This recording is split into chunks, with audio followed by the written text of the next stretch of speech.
When I was in the Army, I was a drill sergeant and trained some new recruits. I was fair and not like one of these douchebags. I did everything I ordered them to do to show them how to lead. I liked it that way, and my squad also liked that I get dirty with them. So my standing in the company was quite good, and I was appreciated. After a couple of months, I had to switch company, and a pretty young and fresh second lieutenant was my new leader. He was kind of the same age as me, but was full of discipline and wanted to spread his knowledge. What you need to know is we all salute each other, but the other formalities were just needed and required when there were some official things to do. But not for this guy. He ordered me to be, and I quote, like a real soldier, and salute every time I enter the room where he is, and speak with him how it should, and be more respectful. Cue malicious compliance. Every freaking time I entered the room where he was, I put on all the military manners I got, and I have a lot of them, and saluted him and spoke only highly official with him, only short reports. Yes, sir. No, sir. As you wish, sir. And I continued this for days and weeks. Every other officer looked at him like, dude, are you serious that you want it like that? And he became more and more embarrassed. He even told me, please don't say, yes, sir, anymore, because we both know this means go fuck yourself. I just responded with, yes, sir. Anything else, sir? And we both knew that I would continue this behavior. In the end, when I left there, everyone but him thanked me for what I did, and we all had a big laugh about this. I think he'll think twice in the future. For me, it was just me and him, and I like to show that I got respect and manners. It was a very fun time. Kind of a small one, but lately my dad and older brother have been trying to push the job of making the shopping list onto me. Of course, because I don't know how much they need since I'm the least food-interested person in the house, I need someone's help with making the list. As Dad had gone to bed, my brother helped me. Well, he helped me. He would sit there and tell me which item I needed to check, one at a time, and give me a vague or stupid answer as to how much we needed of something. For example, we needed 35 tubs of mint ice cream, or the amount of beer we needed was a fridge, and I was getting annoyed, especially because he was trying to watch a movie at the time and kept pausing and unpausing it between items. So I had to deal with him always telling me to shut up and wait for the end of the scene or a good time to pause, which took several minutes per item, for a full shopping list for 3 people and a cat. Did I mention it was like 11:45 p.m. when we started doing this? And this was after he had dragged his feet on helping for 3 days? Eventually, I got sick of it and started writing exactly what he said when it came to his food stuff. So we needed an amount of veggie burgers. Just guess of tuna. Shut up, this is a good bit of dark cooking chocolate. And look at the silly moggy of butternut squash. And so on. By the time we were done, it was past 2 a.m., and I was knackered, stressed, and satisfied with my work. I took the list upstairs to my dad and left it on his bedside table with a sticky note that said, if anything looks wrong, just don't get it. In the morning, Dad went to do the shopping. He came back with everything I eat, and he eats. But my brother was missing about 85% of his food items.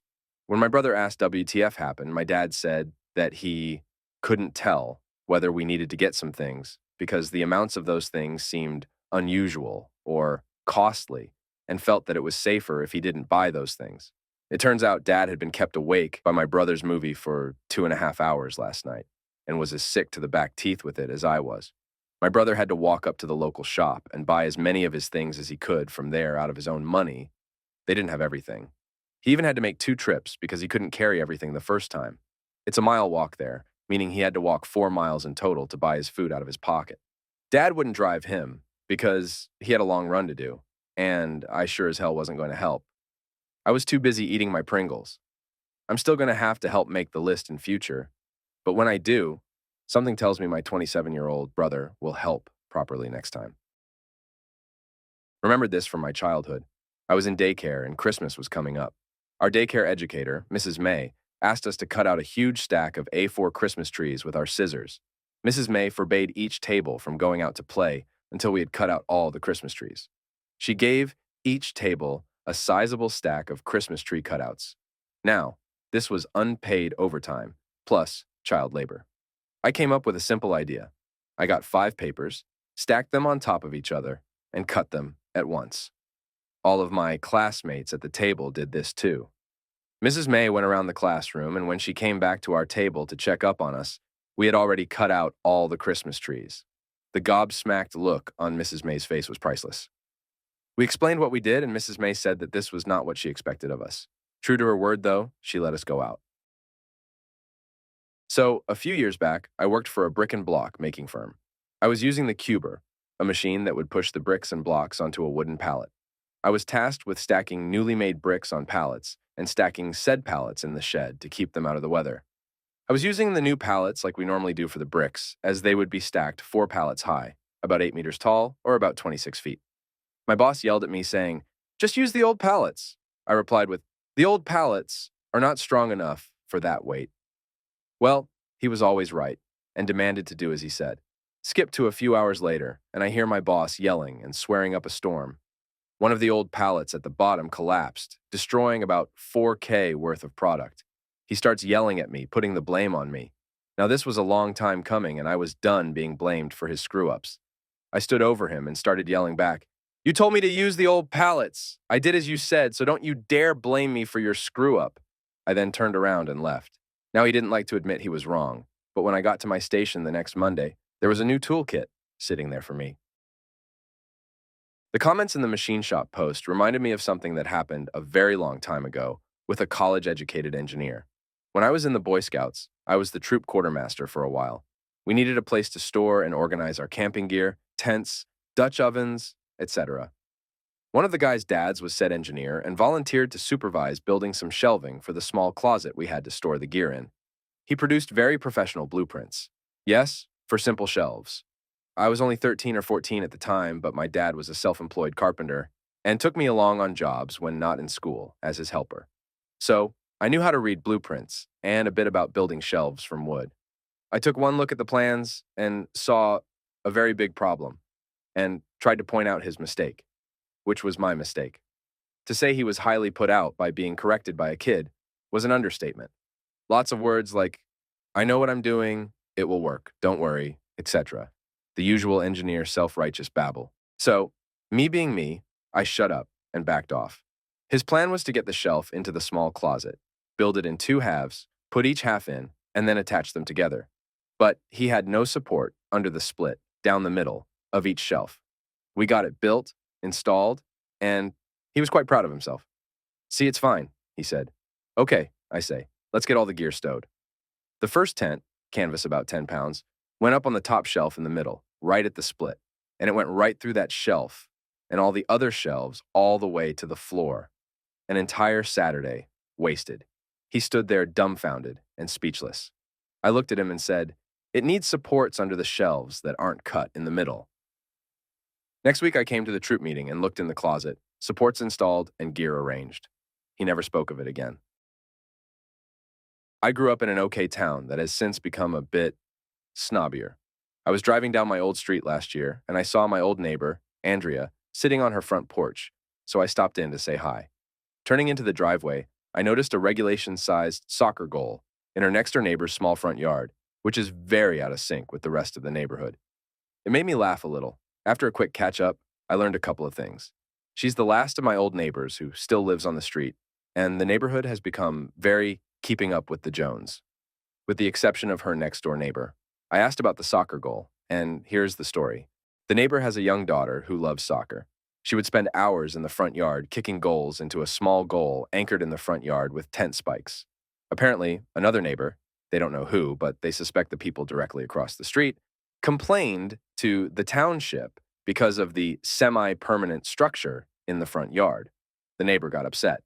Obviously, it was basically a toy in the front yard. Cops came to their house, they got a warning. Then, they thought it would be okay as long as they took it down when they weren't home. But nope. Cops were called again, and they were fined while the daughter was using it. The fine said something about having a semi-permanent, because of the tent stakes, structure. Cue malicious compliance. They weren't allowed to have a semi-permanent structure, but they could have a permanent structure. So, they went, got a permit from the township, dug the holes, filled it with concrete, and built a regulation-sized goal and hung the permit on one of the poles.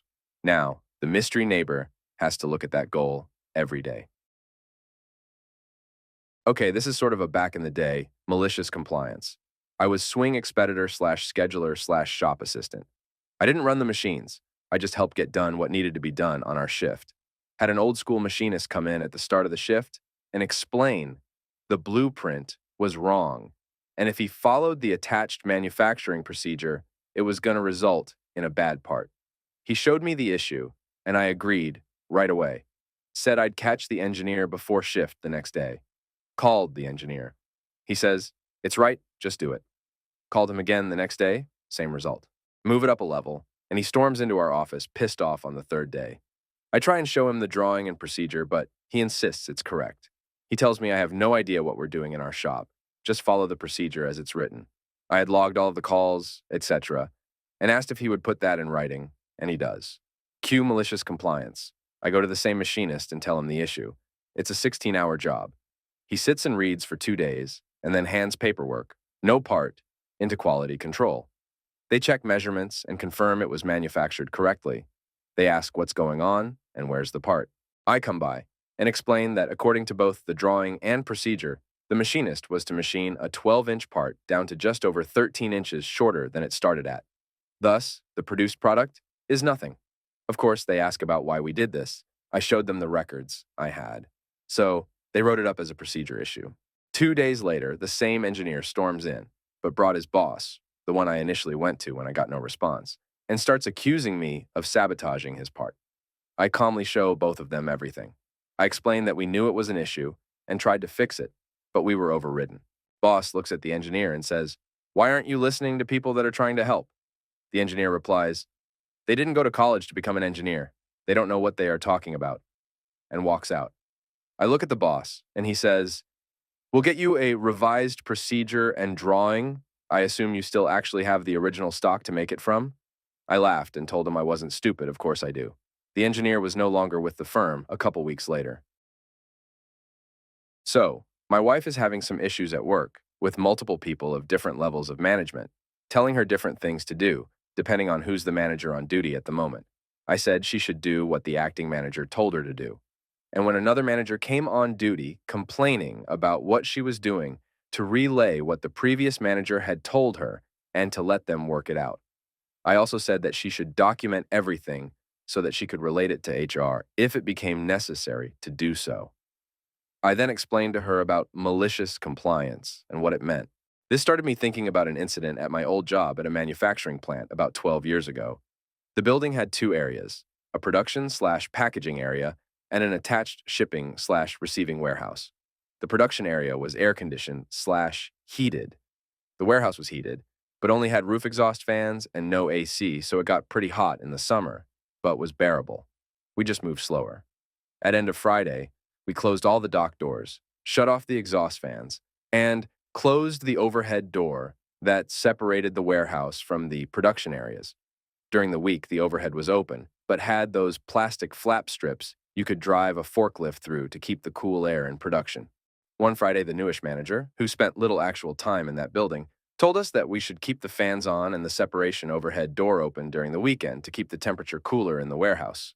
Why he cared, I really can't fathom. We tried to explain to him that, with the dock doors closed, the roof fans would simply suck all of the cold air out of the production area, but he blew us off with the standard, "You will do as I instruct you to do." So, cue malicious compliance.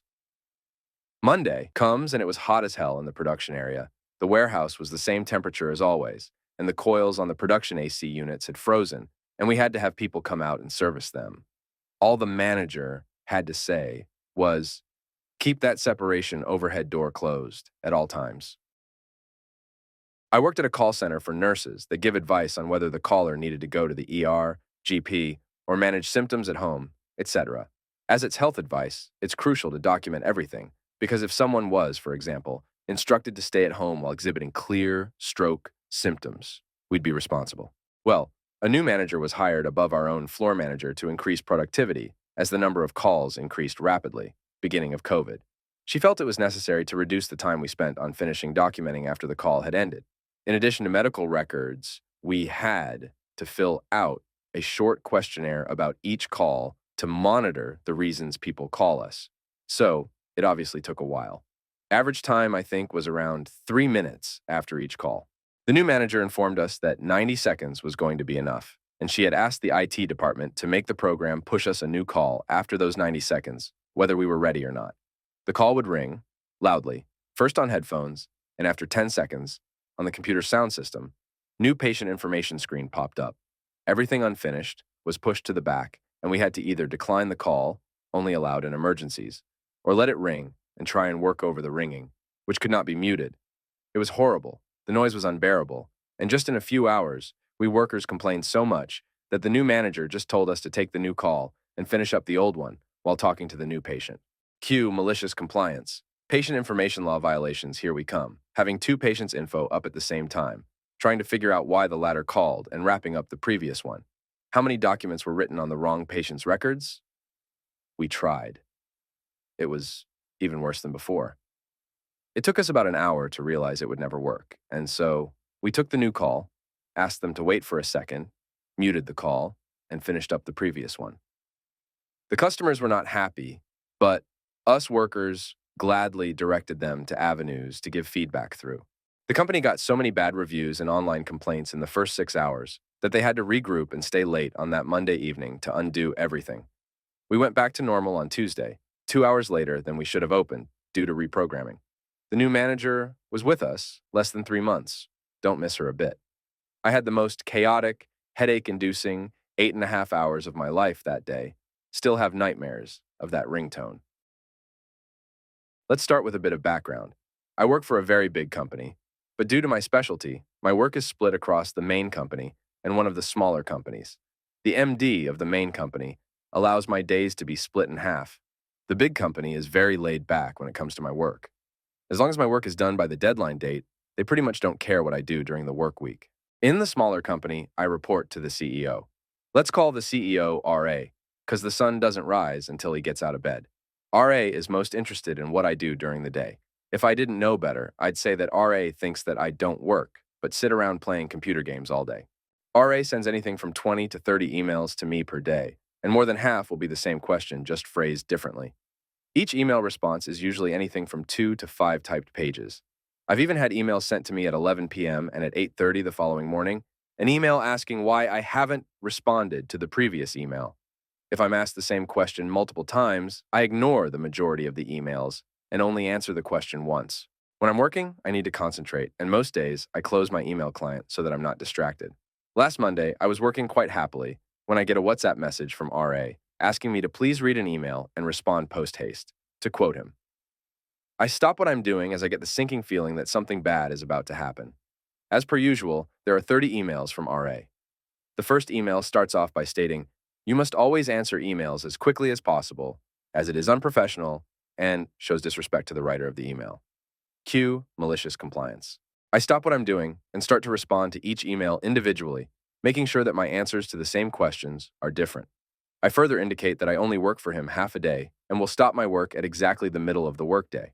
I spend the next day and a half responding to emails and not doing my work, even though there is a deadline looming for RA and his little company. These days, when I walk into the office in the morning, RA seems to have spent the entire night responding to the emails and in the process dragging other members of staff into the email trail. And the email is getting so complex that I don't know what's going on. Yesterday, I was expected to have finished RA's work, and when asked to present the outcome, I simply said that I had not finished. When asked why, my response was that I was so busy responding to emails, so I wasn't able to do the work. RA loses his mind and starts to threaten me with being fired. He said that there was a customer who was waiting for the result of my work. He then asks why the emails were put above doing my work. All I did was print a copy of the email. My boss from the big company was also present, and all she did was laugh.